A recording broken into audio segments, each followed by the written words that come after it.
तो मूवी की शुरुआत होती है एक बहुत ही ब्रूटल रॉबरी से, जिसमें 4 रॉबर्स ने मिलकर काफी लोगों पर गन फायरिंग करी, जिसके बाद वो उनका ब्रीफकेस लेकर यहाँ से कार में भाग निकले।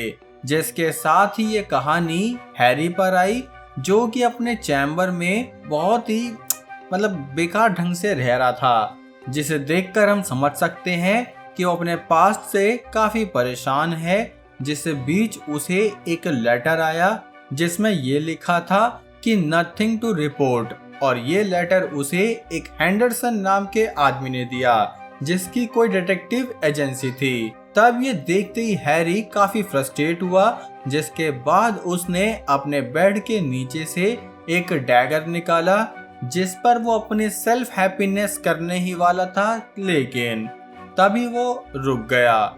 जिसके बाद वो यहाँ से अपनी विंडो के पास पहुंचा, जहाँ से उसे एक वुमेन दिखी जो कि इलीगल आर्म डीलिंग करती थी। खैर, तो अब हैरी यहाँ से किचन में पहुंचा, जहाँ पर एक वुमेन एमा मील प्रिपेयर कर रही थी, लेकिन हैरी ने उससे कुछ भी नहीं कहा। उल्टा वो तो अपना खुद का ही फूड खुद कुक करके खाने लगा। जिस बीच एमा ने उसे नोटिस किया तो वो उसे चाय की पूछने आ ही रही थी, लेकिन फिर वो बीच में रुक गई। खैर, तो अब इन दोनों ने कोई बात नहीं करी। जिसके बाद हैरी यहाँ से एक लोकल चर्च में पहुंचा, जहाँ पर वो साफ सफाई का काम करता था। जिस साफ सफाई को करके वो यहीं चर्च में बैठ गया, जहाँ बैठे बैठे भाई साहब की आंख लग गई, और तभी एक आदमी ने पीछे से आके उन पे शूट किया। लेकिन ये सिर्फ एक सपना था। लेकिन आप समझ सकते हो कि उसे ऐसे सपने आ रहे हैं जिसका मतलब पक्का उसके पास्ट में कुछ हॉरिफिक चीजें ही हुई हैं। खैर, तो अब इस सपने को देखते ही हैरी ने दोबारा से खुद की खुशी करने की कोशिश करी, जिसके लिए वो चर्च के फर्स्ट फ्लोर पे चढ़ा भी। लेकिन तभी हमें कुछ फ्लैशबैक दिखे, जिसमें वो अपनी बीवी और बेटी के साथ था। जिस बीच उसे जब एक कॉल आई, तो तब उसकी बीवी और बेटी जब गाड़ी में बैठने गए, तो गाड़ी में बैठने से पहले ही एक गाड़ी ने उन्हें उड़ा दिया। और ये गाड़ी दोस्तों और किसी की नहीं, बल्कि मूवी के स्टार्ट वाले उन 4 रॉबर्ट्स की ही थी। तो इसलिए आप समझ गए कि हैरी का सिर्फ एक ही मकसद है, अपनी बीवी बेटी का बदला लेना। खैर, तो अब हैरी दोबारा अपने बिना खुदकुशी किए यहाँ से घर पे पहुंचा, जहाँ पर उसे एक और नोट आया हुआ था, जो कि नोट उसे ऑफ कोर्स हैंडरसन ने ही भेजा, जिसमें उसके पास इन किलर से रिलेटेड कुछ इन्फॉर्मेशन थी।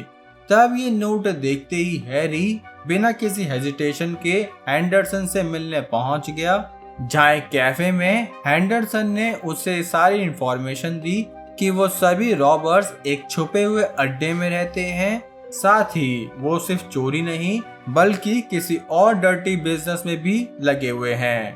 तब ये सुनते ही हैरी ने हैंडरसन का शुक्रिया किया, और वो यहाँ से सीधा उस पब में पहुंचा, क्योंकि वो रॉबर्स इस पब के ही आसपास रहते थे। इसलिए तब हैरी ने एक बियर ऑर्डर करी, और फिर शांति से वो एक परफेक्ट मोमेंट का इंतजार करने लगा कि जैसे ही बारटेंडर अंदर गया, तो तभी वो इस पब के पीछे निकल गया, जहां उसने इन गुंडों की बात सुनी, जो कि किसी इलीगल एक्टिविटी के बारे में बात कर रहे थे। तभी उसने एक आदमी को नोटिस किया, जिसकी बातों से कंफर्म हो गया कि यस, ये वही लोग हैं जिनको हैरी ढूंढ रहा है। इसलिए तब वो इनकी और इन्फॉर्मेशन निकालने के लिए इन्हीं लोगों की वैन में छुप गया।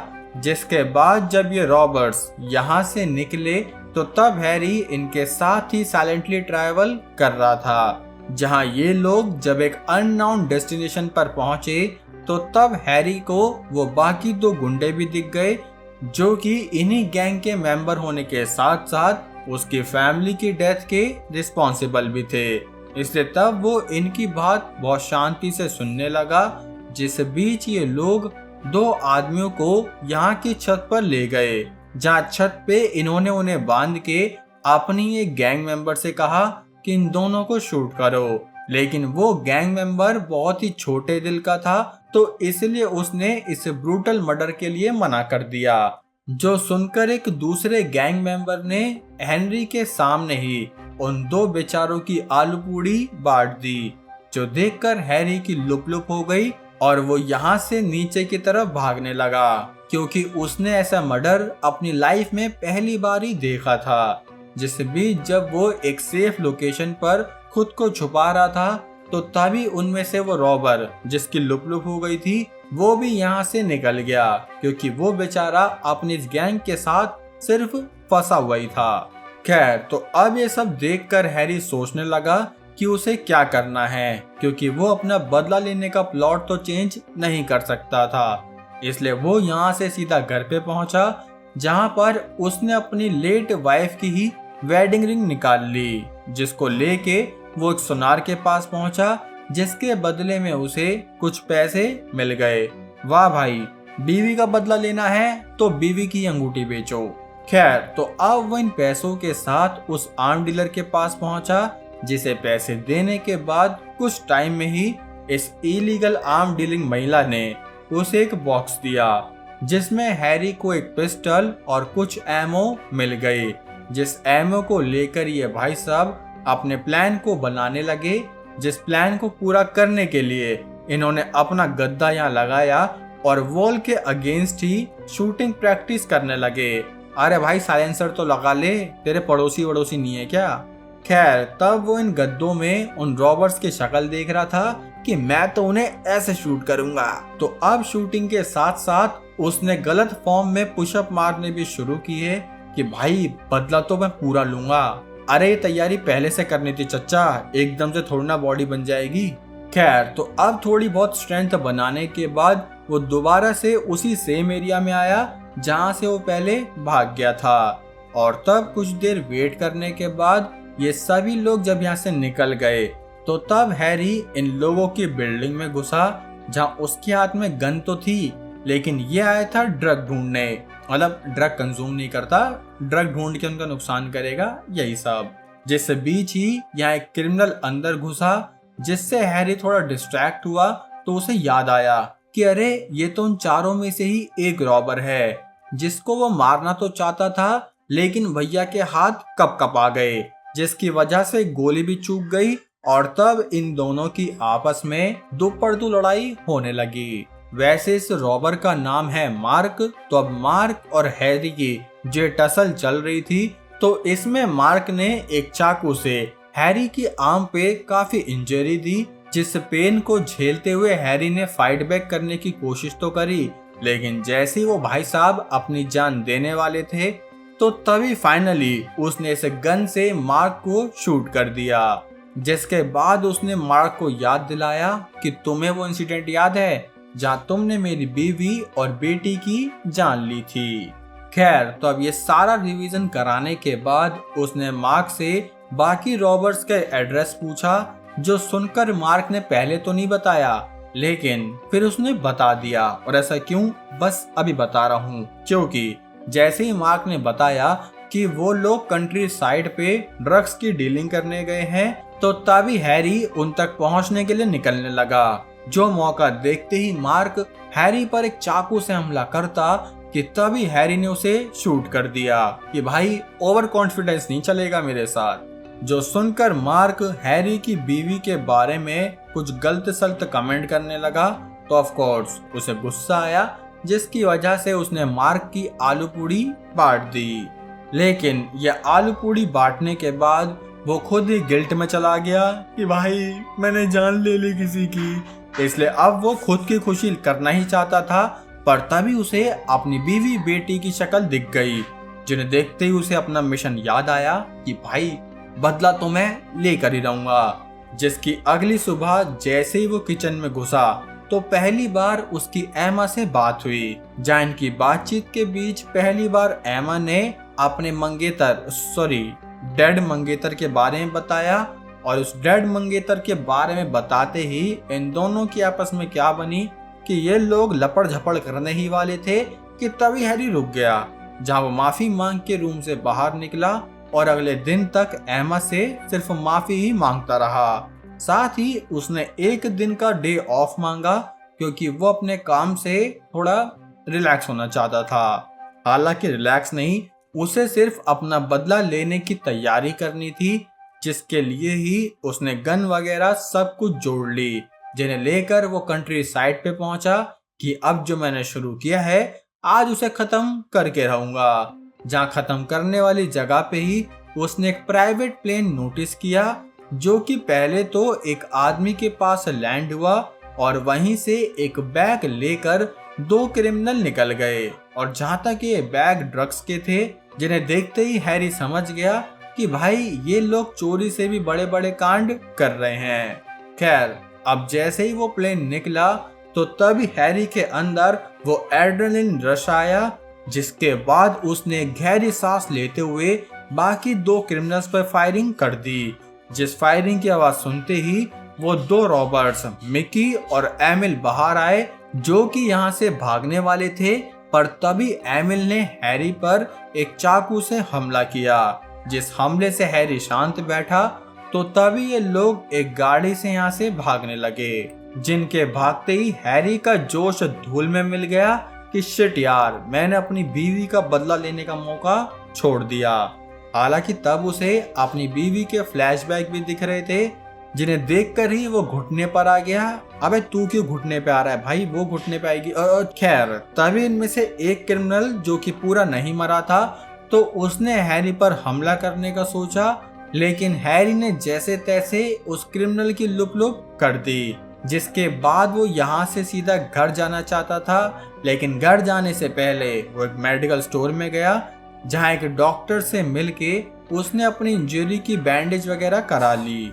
अब भाई तो अपना इलाज करा, क्योंकि हम जा रहे हैं मिकी और एमिल पे, जो कि जब इस सीन पे वापस लौटे तो उन्होंने देखा कि सब लोग मर चुके हैं। और ये देखकर वो काफी शॉक थे, क्योंकि ये उनकी लाइफ में पहली बार हुआ था। जिसके बाद जैसे ही वो सिटी में आए तो उन्हें मार्क की डेड बॉडी दिख गई, जिसके साथ वो समझ गए कि पक्का इन सब के पीछे एक ही आदमी है। और उस एक ही आदमी की रिसिप्ट भी इन्हें मार्क की बॉडी के पास मिल गई। असल में रिसिप्ट थी उस ज्वेलरी स्टोर की, जहां पर हैरी ने अपनी मरी हुई बीवी की अंगूठी बेची थी। तो इसलिए ये लोग यहाँ से सीधा उस ज्वेलरी स्टोर में पहुंचे, जहां से इन्होंने हैरी की सारी इंफॉर्मेशन निकाल ली, क्योंकि भाई ये रॉबर्ट्स कहाँ, ये तो सीआईडी है। खैर, अब दूसरी तरफ हैरी जैसे ही अपने काम धंधे पे लौटा तो एमा ने उसे बताया कि वो अपने बर्थडे के लिए वेकेशन पर जा रही है, जहां उसने हैरी को भी इनवाइट किया कि तुम इस एड्रेस पर पहुंच जाना। जो देखकर हैरी काफी एक्साइटेड था, लेकिन अभी उसे अपना बदला भी पूरा करना था, जिस बदले को पूरा कराने एमा के जाते ही मिकी और एमिल यहाँ पहुंच गए, जिन्होंने हैरी को पकड़ लिया कि बता भाई तेरा क्या चक्कर है। तब हैरी जिसकी ने देखते ही लुक हो गई, तो वो एमिल की बाजू पे काट के यहाँ से भागने लगा, जहाँ उसने अपनी गन तो प्रिपेयर करी, लेकिन एमिल ने उसे पकड़ लिया। जहाँ हैरी को प्रसाद दे के उसने उसे फर्स्ट फ्लोर से नीचे तो फेंका, लेकिन नीचे थे काफी गत्ते, जिनसे हैरी की जान बच गई। इसलिए वो इन दोनों को चर्च में ही बंद करके यहाँ से भाग निकला। खैर, तो अब ये रॉबर्ट्स जब अंदर चर्च में थे तो इन्होंने हैरी के कमरे की तलाशी ली, जहाँ पर इन्हें हैंडरसन डिटेक्टिव एजेंसी का लेटर दिख गया, जिससे समझ गए कि सबके पीछे हैंडरसन है। और तभी हैरी भी हैंडरसन को ही फोन कर रहा था कि भाई फोन उठा ले, मुझे तेरी मदद की जरूरत है। लेकिन हैंडरसन कहाँ से फोन उठाता, क्योंकि उसे तो मिकी और एमिल पहले ही उठा चुके थे। जहाँ उन्होंने हैंडरसन को साबुन की जगह पेट्रोल से नहलाते हुए पूछा कि बताओ हैरी कहाँ मिलेगा, जिस पर हैंडरसन ने झूठ बोलते हुए ये कहा कि मुझे कुछ नहीं पता। तो इन दोनों ने बिना किसी हेजिटेशन के हैंडरसन को शूट कर दिया। चलो सही है, शूट ही गया, मुझे लगा इसका गोस्ट राइटर बनाने वाले हैं। खैर, अब दूसरी तरफ हैरी, जो कि यहाँ से सीधा अपने पेरेंट्स के घर पे पहुंच गया, जहाँ पर उसे अपनी बहन क्रिस्टी दिखी, जो कि उसके घाव देखते ही बोली कि तुम्हें हॉस्पिटल जाना चाहिए। जिस पर हैरी ने साफ कहा कि मैं हॉस्पिटल चला जाऊंगा, लेकिन तुम किचन में जाने से पहले मेरी सारी बात सुनो। कि मैंने काफी सारे मर्डर्स किए हैं और पक्का वो मर्डरर यहाँ पर आने ही वाले होंगे, तो तुम मुझे अकेला छोड़ के यहाँ से चली जाओ। जो सुनकर क्रिस्टी कुछ दिन के लिए यहाँ से चली गई, तो तब हैरी अपनी बीवी और बेटी की कब्र पे पहुंचा, जहाँ उनके पास बैठ के वो थोड़ा गम जताने लगा। तो तभी यहाँ उसके फादर आए, जिन्होंने उसे बताया कि जरूर तुम्हारे पास कोई प्रॉब्लम आने वाली है, तो इसलिए इन्होंने उसे एक गन और काफी सारी बुलेट्स दे दी कि जो भी होने वाला है उसके लिए प्रिपेयर रहो। जो सुनकर हैरी जैसे ही वापस पहुंचा, तो तभी उसने एक सूट पहन लिया कि भाई पूरी मूवी में तो कचड़ा बन के रहा हूँ, तो अब थोड़े अच्छे कपड़े भी पहन लेता हूँ। खैर, तब उसने अपनी गन वगैरह सब रेडी रखी, क्योंकि वो श्योर था कि आज ही वो गुंडे आने वाले हैं, जिससे बीच मिकी और एमिल अपने साथ एक और आदमी को यहाँ पर लेकर आए, जहाँ इन लोगों ने हैरी की तलाश शुरू कर दी। जिसके लिए इन्होंने जगह जगह तलाशी शुरू करी। तो एमिल यहाँ घर पे ही रहा, जहाँ पर जैसे ही वो बैठा तो उसे यहाँ ब्लड अपनी नोज से बहता हुआ दिखा, जिसको ऑब्जर्व करते ही हैरी उसके सामने आया और उसने तभी एमिल पे शूट किया। जहाँ पहली गोली खाने के बाद भी एमिल जब गन की तरफ भागा, तो हैरी ने दोबारा उसे शूट करके उसकी भी आलू पूड़ी बांट दी। जिसके बाद वो यहाँ से बाड़े में पहुंचा, जहाँ पर उसे मिक्की दिख गया और तब उसकी मिक्की के साथ दुपड़दू लड़ाई होने लगी। वैसे दुपड़दू तो नहीं, कभी चाकू कभी कुछ, मतलब कुछ भी मार रहे थे। जिससे बीच मिक्की जब यहाँ से भागना चाहता था, तो तभी एक पेट्रोल की कैन उसके ऊपर गिर गई। जिसके बाद इस मूवी में गोस्ट राइडर का भी कैमियो हमें दिख ही गया। तो मिक्की और एमिल के मरते ही हैरी को लगा कि अब सब शांत हो चुका है, लेकिन जैसे वो घूमा तो एक दूसरा आदमी गन पॉइंट करके उसकी तरफ खड़ा था, जिससे हैरी ने साफ कहा कि अब सब कुछ खत्म हो चुका है, तो अपने घर लौट जाओ। जो सुनकर ये बेचारा फट्टू यहाँ से भाग भी गया। जिसके अगले दिन हैरी वापस घर पे आया, जहाँ अपना फेवरेट सॉन्ग सुनते हुए उसे अपनी बीवी बेटी की याद आने लगी, जिनसे मिलने वो कब्र पे गया और उन्हें हक करके भाई ने फाइनली एमा के साथ बीच पे जाके उसकी बर्थडे नाइट की तैयारी शुरू कर दी, यानी कि फुल बैंग बैंग। तो अब ये बैंग बैंग जैसी मूवी कैसी लगी दोस्तों, लाइक कमेंट करके जरूर बताना। चैनल पर नए हो मेरे भाई तो सब्सक्राइब कर लो यार।